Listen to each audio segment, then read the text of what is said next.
반갑습니다. 한 주간 잘 지내셨습니까? 라고 인사 나누겠습니다. 한 주간 잘 지내셨습니까?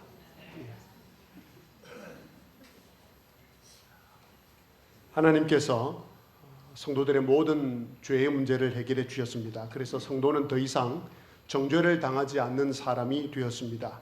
죄를 지을 수는 있지만 그 죄로 인해 영원한 사망을 당하지 않습니다. 영원한 형벌을 당하지 않습니다. 그렇다면 이렇게 정죄를 당하지 않는 성도가 되면 어떻게 살려고 하겠습니까? 1번, 이제 나는 아무리 죄를 많이 지어도 버림을 당하지 않으니 마음대로 살자. 2번, 나를 무죄로 선고해 주신 하나님께 감사하며 하나님께서 원하시는 삶, 하나님께서 기뻐하시는 삶을 살자. 답은 몇 번이겠습니까? 예, 감사합니다. 바울 사도가 바로 그 이야기를 해주고 있습니다. 12절입니다. 형제들아, 우리가 빚진 자로 돼 육신에게 져서 육신대로 살 것이니라 살 것이 아니니라. 육신대로 살 것이 아니니라. 예, 이 말씀대로 하나님께로부터 죄의 빚을 탕감받은 성도는 육신이 원하는 대로 육신의 정욕대로 살지 않는다는 것입니다. 그런데 만일 예수님을 믿는다고 하면서도 계속해서 육신대로 육신의 정욕대로 또 자신이 자신의 주인이 되어 살아간다면 그는 하나님의 자녀가 아닐 것입니다.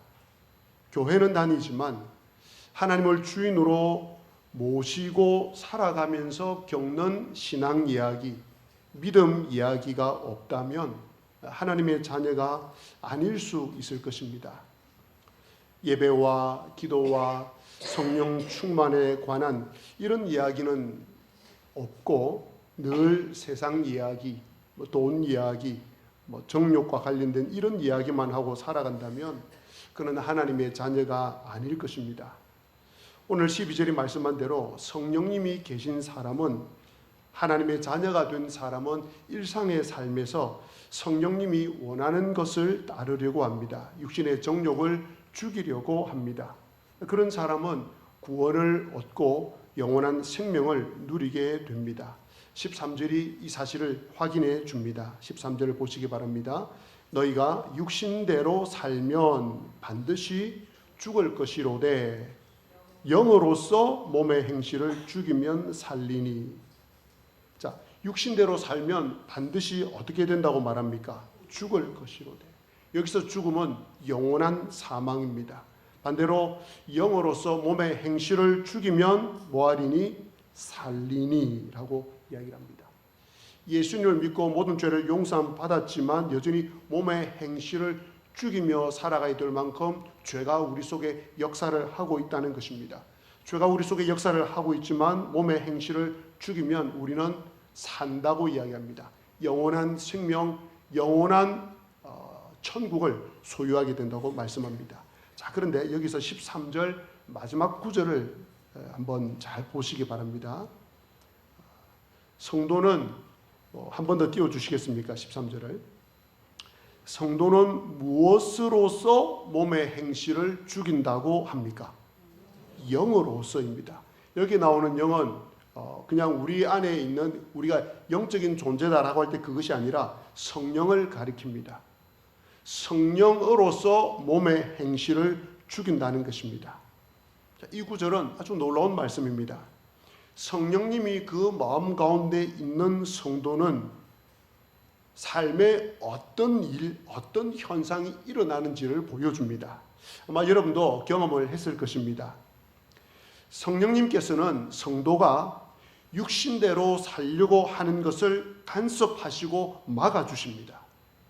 또한 성령님의 인도함을 받기 싫어할 때는 성령님께서는 그 성도의 목에 밧줄을 묶어서라도 올바른 길로, 이로운 길로 데리고 가십니다. 그러니 성도는 계속해서 육신대로 살 수가 없습니다. 성도가 계속해서 육신의 정욕대로 산다는 것은 불가능합니다. 육신의 정욕대로 살다가도 성령으로 인하여서 돌아서게 되는 것입니다. 이렇게 성령의 인도함을 받는 사람은 하나님의 아들입니다. 14절을 보십시오. 무릇 하나님의 영으로 인도함을 받는 사람은 성령의 간섭하심과 성령의 막으심과 성령의 인도하심을 받는 사람은 곧 하나님의 아들이라 라고 말씀합니다. 그런 성도는, 하나님의 아들이 된 성도는 하나님을 뭐라고 부르겠습니까?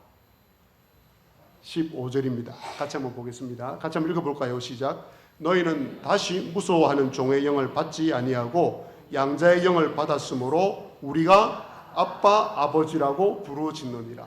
자, 하나님의 아들이 된 사람은 하나님을 뭐라고 부른다고요?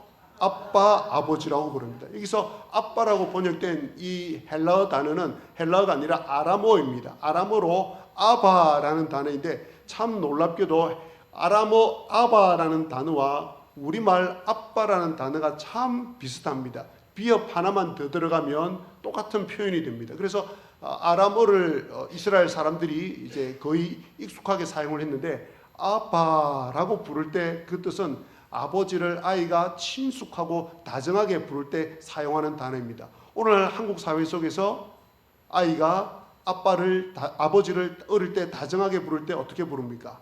아빠라고 부릅니다. 바로 그것과 똑같습니다.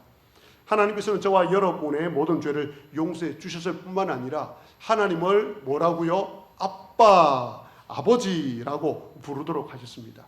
여기 15절에 보면 우리가 아빠, 아버지라고 부르짖느니라 라고 이야기하는데, 이 부르짖다라는 단어는 너무 기분이 좋아서, 그 아버지가 너무 좋아서 그 아버지를 아빠라고 크게 기뻐서 부르는 이 표현을 부르짖다라고 번역을 해 두었습니다. 그런데 바울 사도는 성도가 하나님을 아빠 혹은 아버지라고 부르는 것을 좀 더 풍성하게 우리에게 가르쳐 주고 있습니다. 왜 아빠라고 하면서 기뻐서 큰 소리를 지를 수밖에 없는지를 가르쳐 주고 있습니다. 방금 읽으셨던 15절을 한번 생각해 보시기 바랍니다. 성도는 무서워하는 종의 영을 받지 아니하고 무엇을 받았다고 했습니까? 예, 맞습니다. 양자의 영입니다. 자막에 나와 있지도 않은데 정확하게 말씀을 해주시네요. 양자의 영을 받았다고 합니다. 종은 주인을 두려워합니다. 그러나 양자는 아버지를 두려워하지 않습니다. 15절 말씀대로 하나님의 양자가 된 성도는 하나님을 아빠 혹은 아버지라고 기뻐서 소리칩니다. 어떻습니까? 여러분이 하나님의 양자가 되었다는 것을 알고 이것이 너무 기뻐서 하나님을 아빠 혹은 아버지라고 기뻐서 큰 소리를 종종 지르십니까? 대답을 안 하십니까? 어쩌면 저와 여러분들이 로마 시대에 살고 있지 않아서 이 뉘앙스, 이 표현을 제대로 살릴 수 없을 수도 있습니다. 고대 로마 시대에는 신분의 세습이 매우 중요했습니다. 귀족들이 자신들이 가지고 있는 그 부와 권력을 계속 유지하기 위해서 세습을 통해서 자녀들에게 그 권력과 부를 넘겨주었습니다. 그런데 자녀들 중에 똑똑하고 건강한 자녀들이 있으면 문제가 없는데 자신의 그 부와 권력을 물려주어서 자신 또한 그 부와 권력을 가문 대대로 누릴 수 있는데 어떤 로마 귀족 가운데 자녀가 한 명밖에 없어요, 아들이. 그런데 그 한 명 있는 아들이 여러 가지 면에서 건강이나 또 지적인 면에서 똑똑하지 않거든요. 그러면 문제가 생기지 않습니까? 이 귀족이 갖고 있는 그런 권력과 부와 명예를 세습해 줄 수 없고 넘겨줄 수 없고 그 단절이 되어버리면 자신이 은퇴한 이후에도 계속해서 이 부와 권력을 누릴 수가 없지 않겠습니까? 그래서 그런 경우에 로마 귀족들은 아주 똑똑하고 건강한 아이를 양자로 드렸습니다. 그리고 이 양자에게 아주 우수한 가정교사를 붙여주어서 귀족 교육을 시켰습니다. 그래서 어떤 경우에는 이 양자로 드린 아들을 친자녀보다 더 아끼고 더 보살폈다라고 합니다. 왜냐하면 실질적으로 자신의 가문을 이어갈 아이이기 때문에 그렇습니다. 그래서 이제 이 귀족 교육이 끝나갈 즈음에 이 가정교사는 양자에게 이런 격려를 했다고 합니다. 그대를 위해서 그대의 부모들이 놀라운 상속을 준비해 놓았노라. 양자로 들어온 이 아이이기 때문에 그 귀족이 가지고 있는 그 모든 것을 상속받을 수 있게 된 것입니다. 이 문화를 알고 있는 로마교회 성도들은 바울 사도가 말하기를 성도가 하나님의 양자의 영을 받았다라고 했을 때 아마 그들은 어떤 기분이 들었겠습니까? 이 양자로 들어오는 이 문화를 잘 알고 있고 몸으로 실감하고 있는 이 로마 교회 성도들은 자신들이 하나님의 양자가 되었다는 바울 사도의 이 말을 들었을 때, 야, 우리가 하나님의 양자가 되었구나. 하나님을 아빠, 아버지라 부를 수 있게 되었구나. 야, 하나님을 아빠, 아버지라 부르게 되었다고, 야, 정말 기쁘구나 라고 감격을 했을 것입니다. 그래서 오늘 바울 사도가 하나님의 자녀는 하나님을 아바, 아버지라고 부르짖느니라. 하나님의 양자가 된 사람들은 아바, 아버지라고 기뻐서 소리를 지른다고 이야기합니다. 어디 이 기쁨과 이 흥분이 로마 교회 성도들에게만 해당되겠습니까? 바로 저와 여러분이 하나님의 양자입니다. 하나님의 아들이요 하나님의 딸입니다. 온 세상 천지를 만드신 그 하나님 아버지의 아들과 딸이 바로 저와 여러분들입니다. 목회를 하면서 성도님들의 신앙을 지도할 때 한 가지 좀 안타까운 사실이 있습니다. 우리 성도님들이 하나님을 자상하고 친숙한 아버지로 대하지 않는다는 것입니다. 하나님은 하나님 자신을 자상하고 듬직한 그런 아빠 혹은 아버지라고 부르라고 하셨는데, 성도들은 하나님을 무서운 분으로 생각을 하는 분들이 많은 것 같습니다. 하나님을 경외하는 것과는 좀 다릅니다. 마치 하나님이 회초리를 들고 기다리고 서 있다가 잘못하면 때리는 엄한 부모로 생각을 합니다. 규칙을 정해놓고 그 규칙을 어기면 벌을 내리는 무서운 재판관으로 생각을 하는 경향이 있습니다.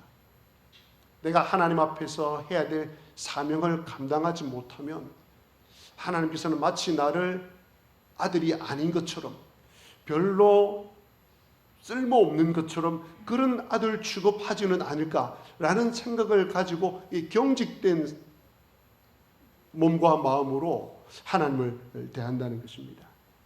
그러다 보니까 하나님하고 유머를 나누는 경우도 잘 없고, 하나님과 장난치는 경우도 잘 없고, 하나님과 다정한 대화를 잘 나누지도 못하는 것 같습니다.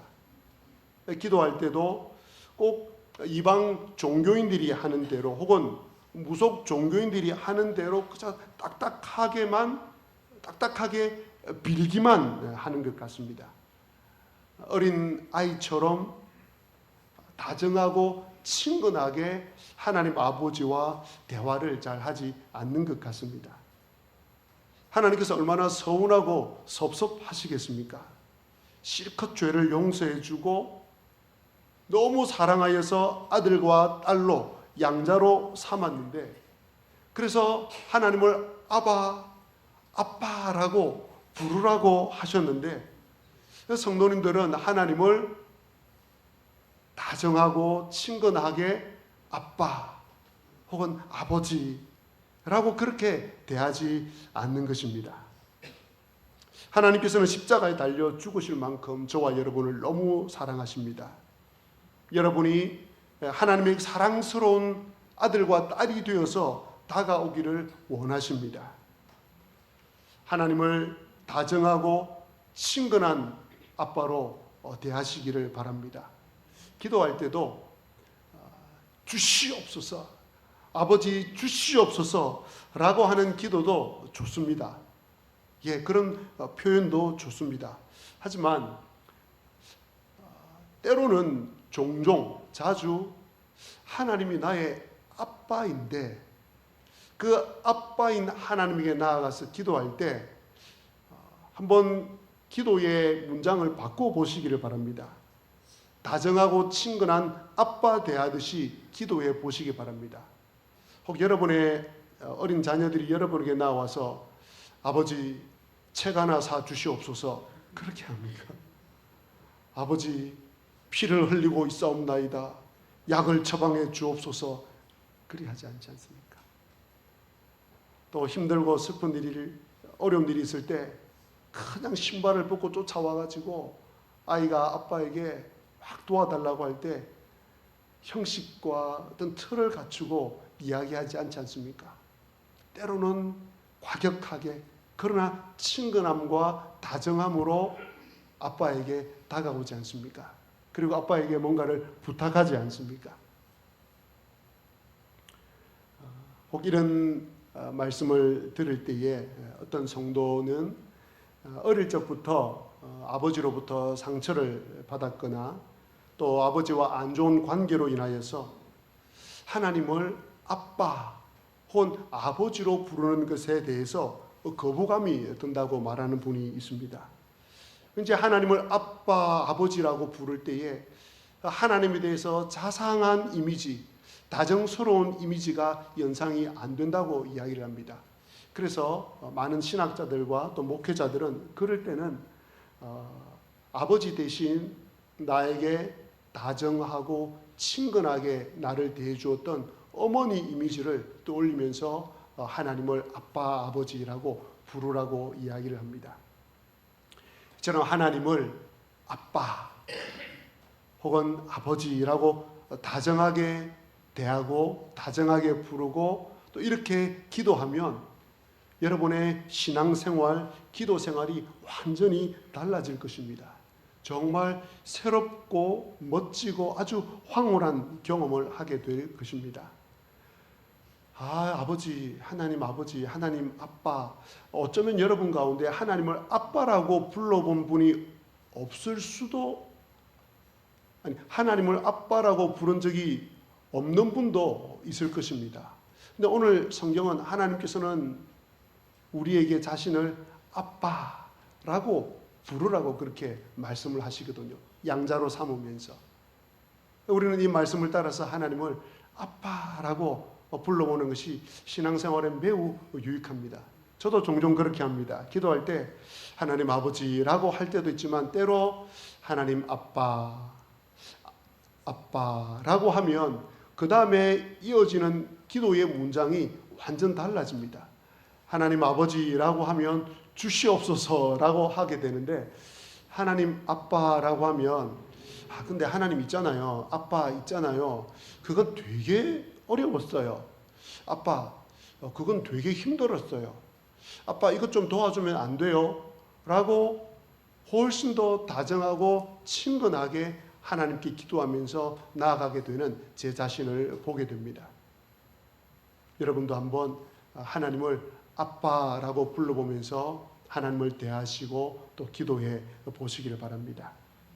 자, 이토록 놀라운 경험을 하려면 하나님의 양자가 되었다는 확신이 나에게 있어야 합니다. 그러면 어떻게 그 확신을 우리가 가질 수 있겠습니까? 15절을 보십시오. 뭐라고 되어 있습니까? 양자의 영을 받은 사람은 하나님을 뭐라고 부른다고요? 아빠, 아버지. 네, 맞습니다. 그리고 16절에 보면 성령이 친히 우리의 영과 더불어 우리가 하나님의 자녀인 것을 증언한다라고 이야기합니다. 즉 우리가 하나님의 자녀인 것을 증언하는 분은 성령님입니다. 그래서 15절과 16절을 연결해서 보면 여러분이 하나님을 아빠 혹은 아버지라고 부르짖는 것은 여러분 안에 성령님이 계시기 때문에 그것이 가능한 것입니다. 여러분 안에 성령님이 계시기 때문에 여러분이 하나님을 아빠 혹은 아버지라 부를 수 있는 것입니다. 불신자는 결코 하나님을 아빠 혹은 아버지라 부를 수 없습니다. 부르지도 못합니다. 한번 실험해 보시기 바랍니다. 하나님을 믿지 않는 분에게 가셔서 하나님을 아버지라고 한번 불러보세요 라고 하면 결코 하나님을 자신의 아버지라고 부르지 않습니다. 여러분이 늘 하나님을 아빠 혹은 아버지라 불러서 너무나 자연스러워서 이것이 당연한 줄로 알고 있는데 내 마음속에 성령님이 계시지 아니하면 하나님을 아빠, 아버지라 부를 수 없습니다. 자, 이처럼 하나님의 양자, 하나님의 아들과 딸이 되면 하나님께서 주시는 모든 특권과 혜택을 받게 됩니다. 로마 시대에 양자가 귀족의 모든 것을 자신의 아버지 된 그 귀족의 모든 것을 유산으로 물려받을 수 있듯이 양자된 우리 역시 하나님 아버지께서 주시는 모든 그 특권과 혜택을 받게 됩니다. 그 중에서 양자가 되었을 때 아버지로부터 받을 수 있는 가장 큰 권리와 혜택은 바로 유산의 상속입니다. 17절 말씀을 보시기 바랍니다.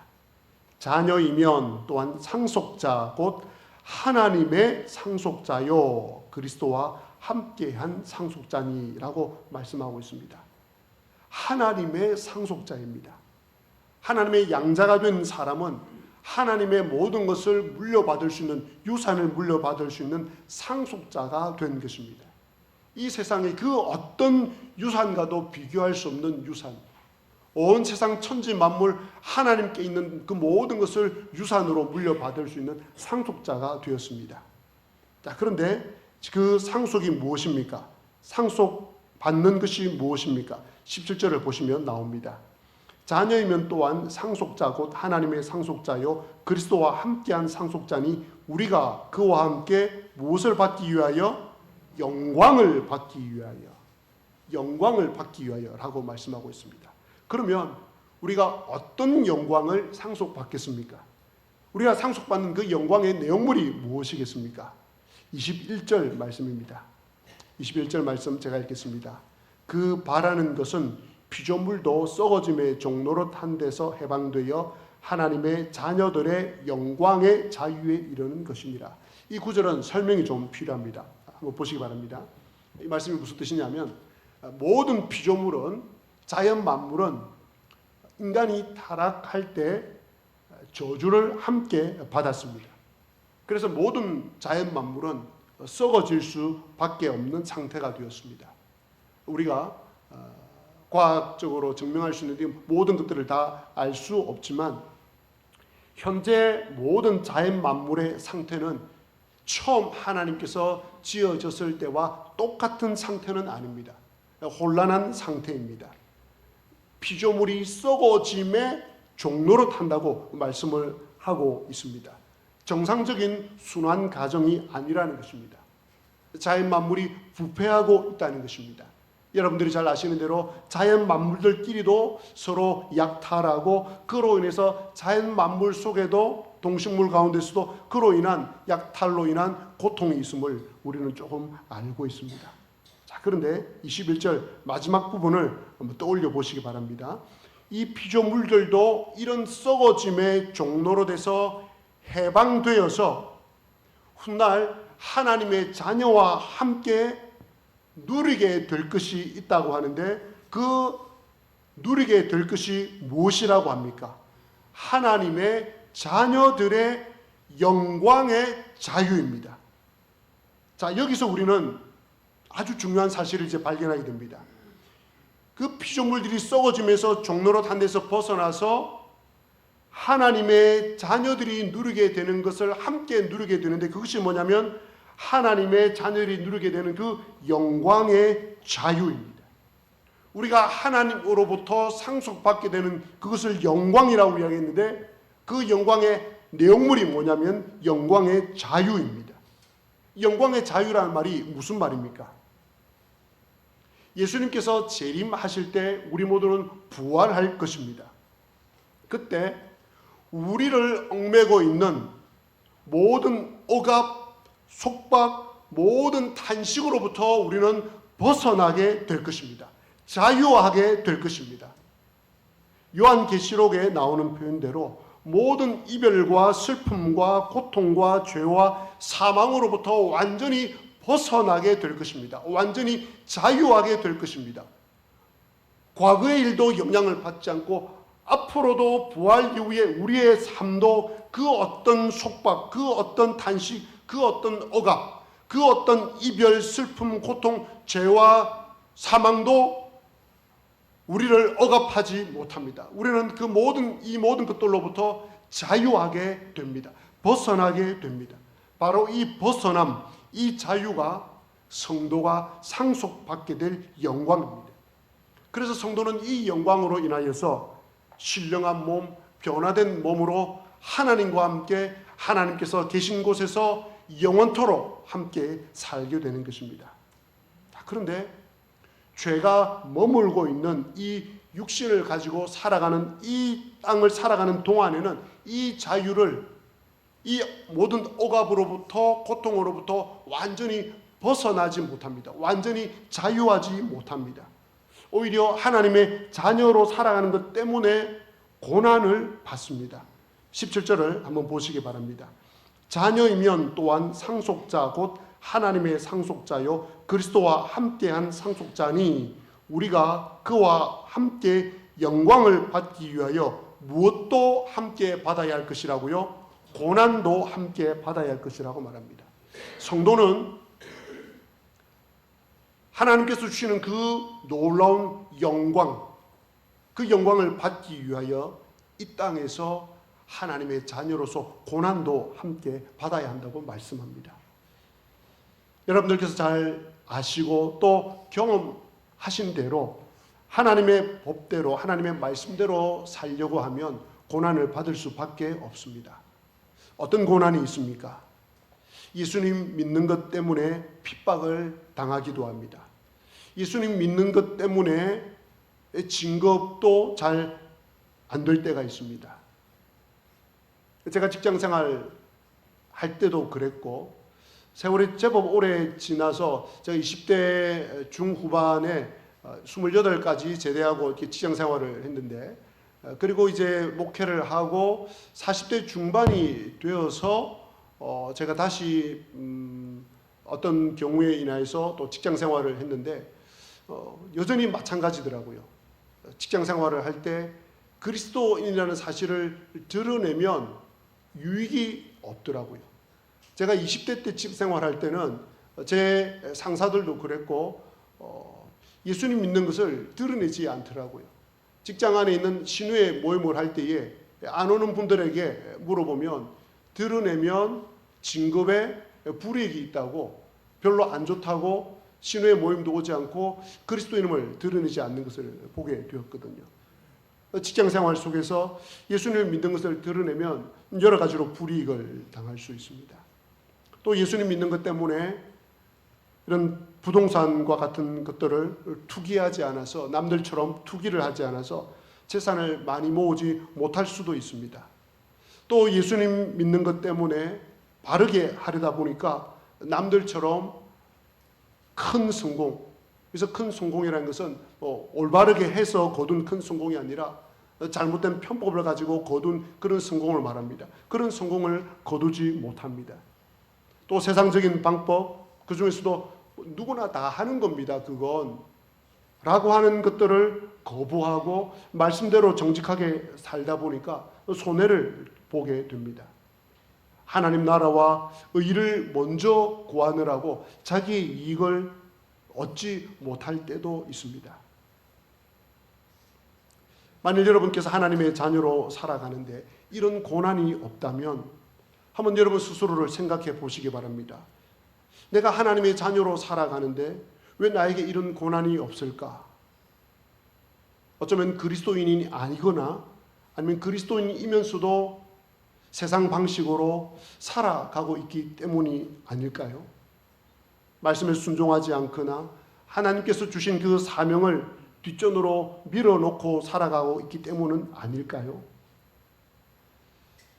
제가 선교단체 활동을 하면서 선교단체 대표 되시는 목사님께서 설교를 하시면서 저희 대학생들에게 여러분의 삶에 고난이 없다면 지금 당장 전도지를 들고 밖에 나가서 정류소에서 전도를 해보시기 바랍니다.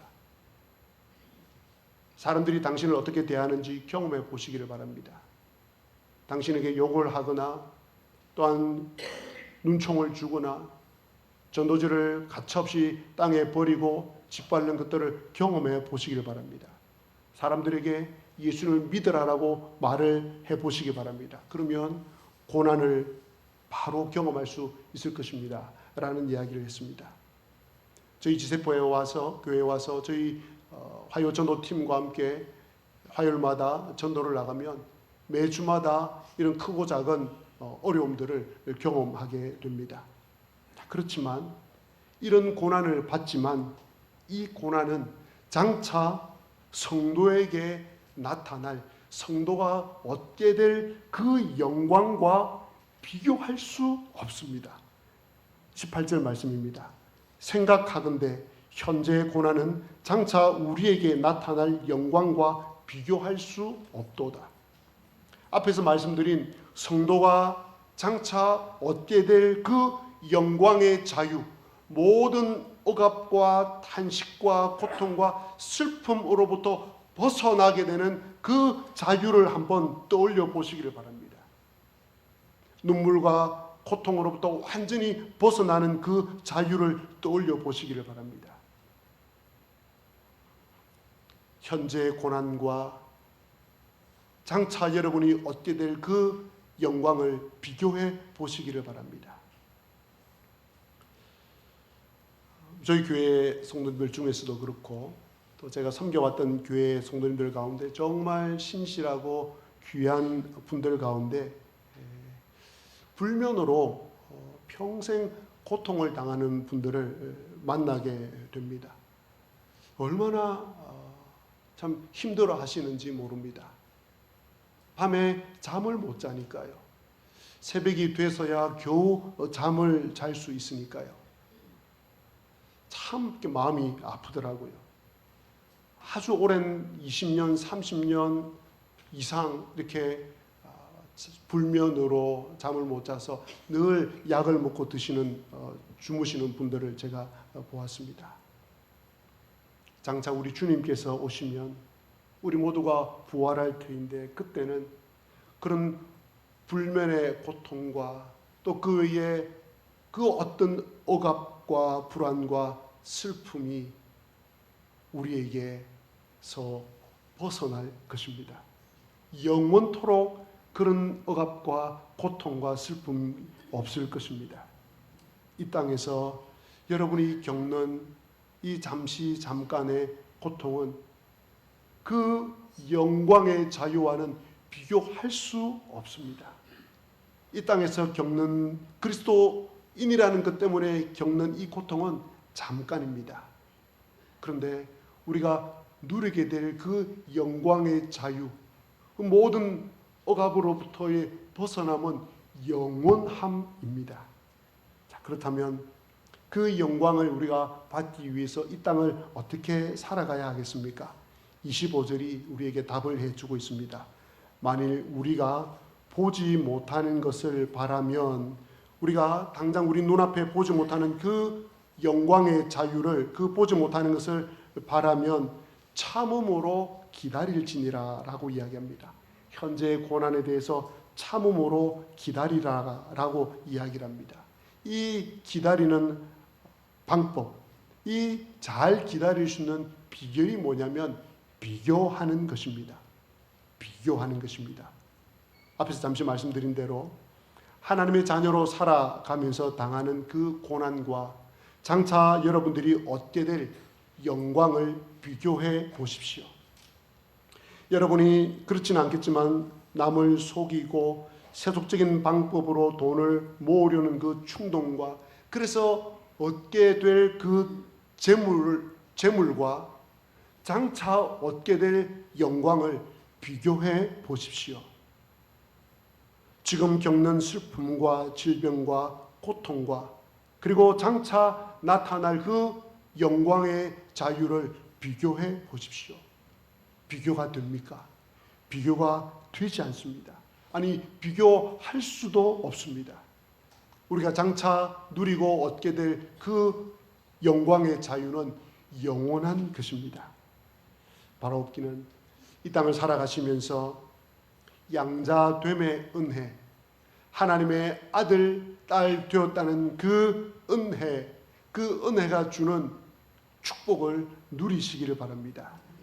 그 축복의 핵심, 그 축복의 핵심으로 다가가는 방법 가운데 하나는 오늘 말씀에 나온 대로 하나님을 아빠라고 부르는 것입니다. 오늘 이후로 기도하실 때나 하나님을 대하실 때 오늘 주님께서 우리에게 들려주신 대로 하나님의 양자로서 하나님의 아들과 딸로서 하나님을 아바, 하나님을 아빠라고 불러보시기 바랍니다. 그러면 하나님께서는 다정하신 모습으로, 친근하신 모습으로 여러분들에게 다가오셔서 여러분을 안아주실 것입니다.